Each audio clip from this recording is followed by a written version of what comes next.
All right, so what we're going to do is we're going to do a couple nested loops. We're going to do a for loop in which we have a while loop. So this program is asking the user how many employees they have, and it wants to figure out, it wants to display the name and their hourly and their weekly wages, right? So we're going to ask the user a couple questions, and then we're going to display the information. So the first thing we're going to do, what's the first thing we would have to do? Define variable. Define variables. What variable? Total employees. Total employees, yep. So we're going to go employees equals, now what type of input do we need, Adam? We need a Int input, yep.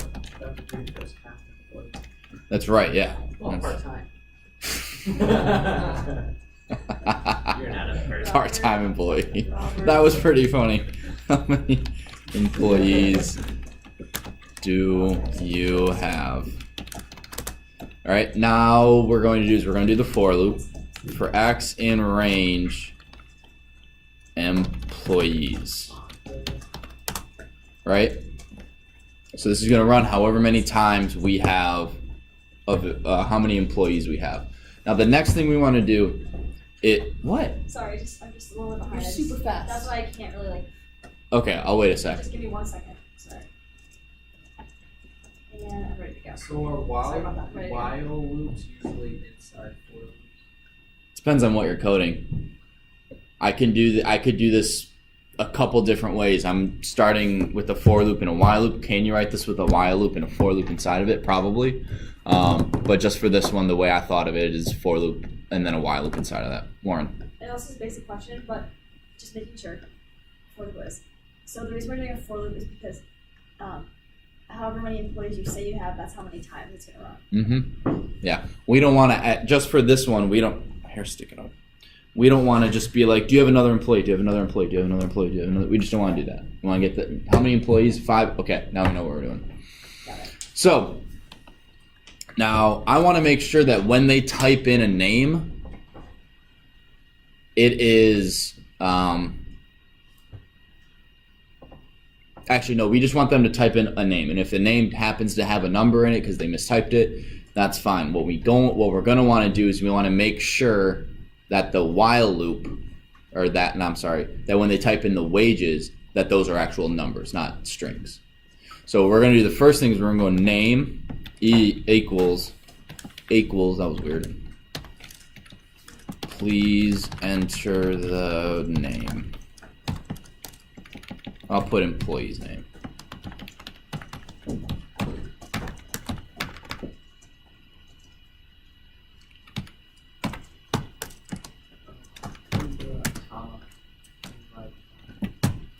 Can you have a comma No. inside of an input?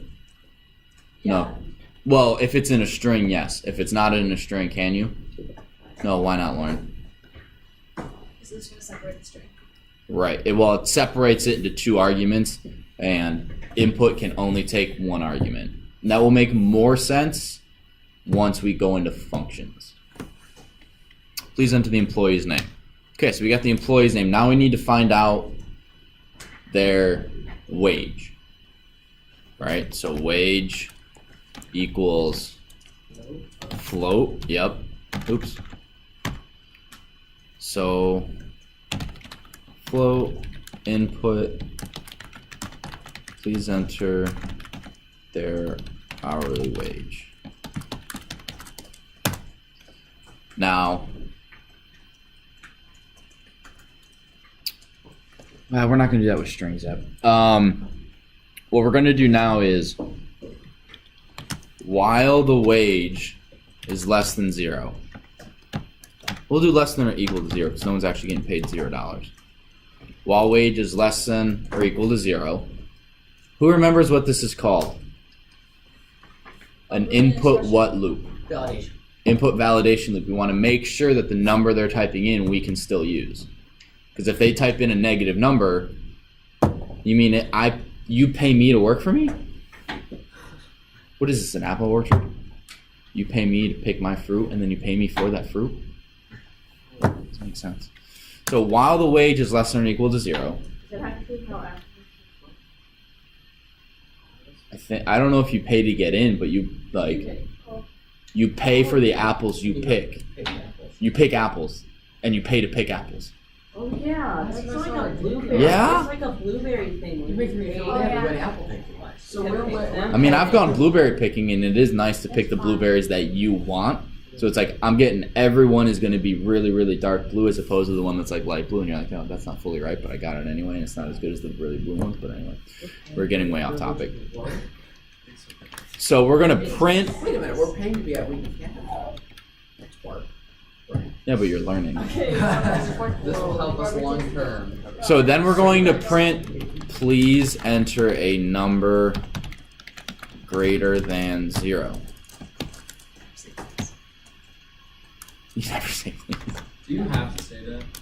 You have to inform the user why something happened. So you could, instead of doing please enter another number, you could just do wage is, this is why I do it kind of, well, maybe not. Copy, page, paste. Please then put their hourly wage. So I can tell the user, please enter a number greater than 0, and then just have, it's just blinking underneath it. Right? So you have the text, please enter a 0, and then it's sitting there waiting for you. I don't necessarily like that because every input that you're asking, I like having a little bit of information so the user knows what's going on. Because if it's just sitting there blinking like, please enter a number again, do I enter it now? Do I hit enter and then enter? What do I do? So, so you could have it like this, or you could put,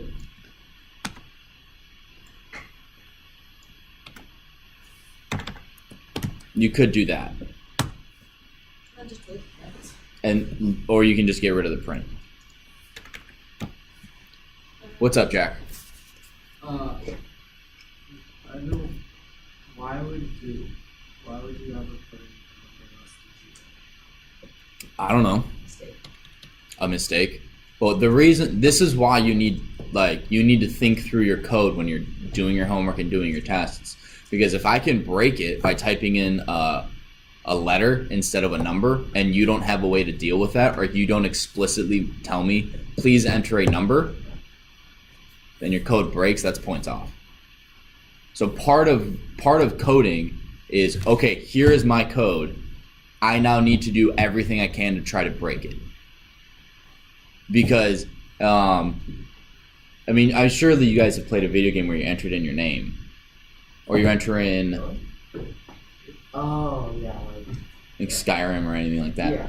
But if you type in, or if you type in if you're doing anything and you type in a number and it's looking for a word, or you type in a word and it's looking for a number, you need to be able to deal with that. Your code can't just crash, because then your game will crash, then your website will crash, then everything will crash. You just need to code. And we're going to get to a point where please enter only capital letters. And if you don't do that, we get mad at you. And you code for it again. Or if they type in all lowercase and it needs to be all capital, you can edit that so that it's okay. Jack. So we're done with that while. Yeah. So what this is doing is, this is as long as wage, this is making sure that wage is going to be greater than 0. No matter what they type in, it's going to be, I mean, if you type in a word, it's going to mess with it. We're just not going to do that for now. We're going to assume that they know how to type in a number and they don't accidentally hit a letter. Lauren and then Michael. So for the sake of the quiz, if you put, on the first time you type wage, you put please enter your hourly wage greater than 0, and then you could just not have the while. You'd still need the while loop. In your quiz, I will make sure it says, input validation loop. So it will behoove you to make sure that you, even if you tell the user, you code for if they make a mistake. So then you don't have to tell them. yeah, it's It's like a double. it's part of coding is making sure that even if you tell them what to do, they Okay. even if you tell them what to do, you assume they're going to make a mistake. Michael.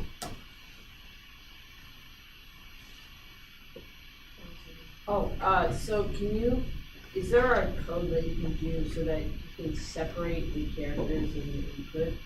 Like, Yes. Yeah, we actually do a password validation loop. So, like, we have a loop that goes through. You know, when you type in a password, if you only do lowercase, it goes, please make sure you have a capital letter, a lowercase letter, a number and a symbol, and it's not greater than 16 characters. Or it's in between 8 and 16, like very specific things. We will code that. You guys will learn how to code that in Python. Yes, Zach. Is there a code that we'll learn on how to make sure like no one hacks our password? On a certain if Google password using that, the way we will learn how to. Not in this class, no. And no, I don't think so. It's not networking. It's called just have a good password and don't tell anyone it. What if you have the same password for it? That's not the. I mean, I have like different. I literally Is have it the same actually that password bad? for every. is what that bad? Having the same password. If you have a really good password, probably not. But once they figure it out, you're done. Yeah. Me too. Alright. Someone gets my phone to get all my class. Me too. They get my credit card. You have my credit card. Don't. Okay, just stop. We're getting way off topic. So now that we've made sure that the wage is going to be, it's going to be a float. We're going to do the same thing. Hours. Copy. Hours. Please enter their weekly hours. And I'm going to do the same thing. I'm going to copy and paste this loop. Because copying and pasting our own code is not lazy. It's what? Efficient. I love that you guys remember that. Hours. Hours. Please enter a number. Please enter the weekly hours. There we go. So now that... Oh.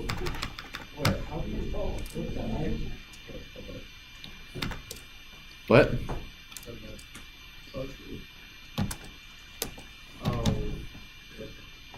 Alright, so far this is what we have. Now what we want to do is we want to display the person's information. I'll wait for everyone to get there. Sorry.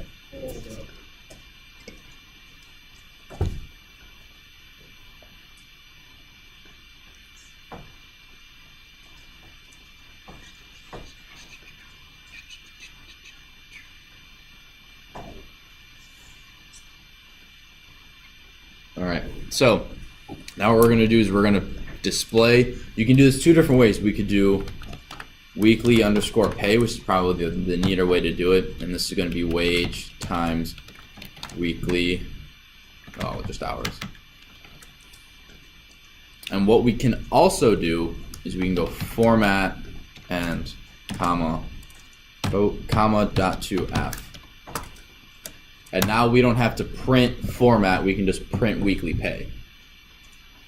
So we're gonna go print name makes a weekly amount of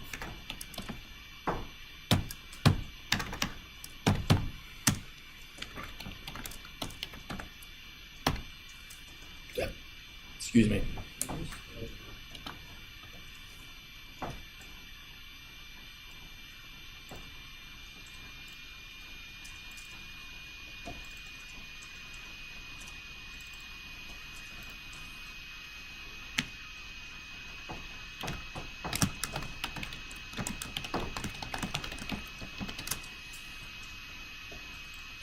And so then when I run it, how many employees do I have? I have 3.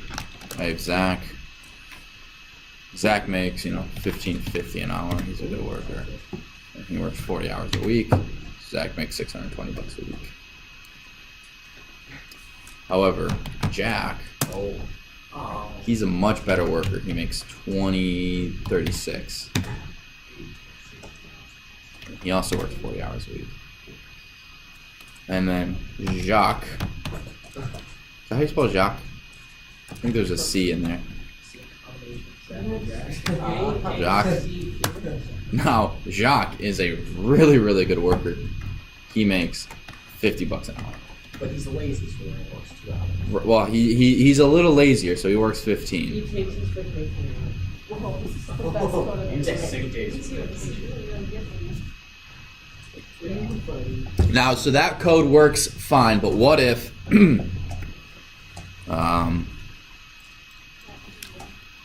what if, how many employees do I have? Well, if I have -5. Alright, well, Oh, you validation. can't have, you can put a validation loop up there. We're not going, oh, hang on, oops. How many employees do I have? Let's go with 3. Zach makes, oops. Oh, He pays 95 grand a year to work at where he works. He's that rich. And then, oops. Darn it, I keep screwing this up. it's like a not-for-profit. I'm sure. Oh, that's true, you could do Like, that. charity's good. Enter their weekly hours. Oops. Darn it, man. And if you put letters in that, it will break the code. Darn it. Which we will get over later. We will go through later. But you guys understand how I have a for loop and while loops inside of it, and how the input validation loops work. Adam, you good? Yeah. Jack, Got it. awesome. This table, any questions? No.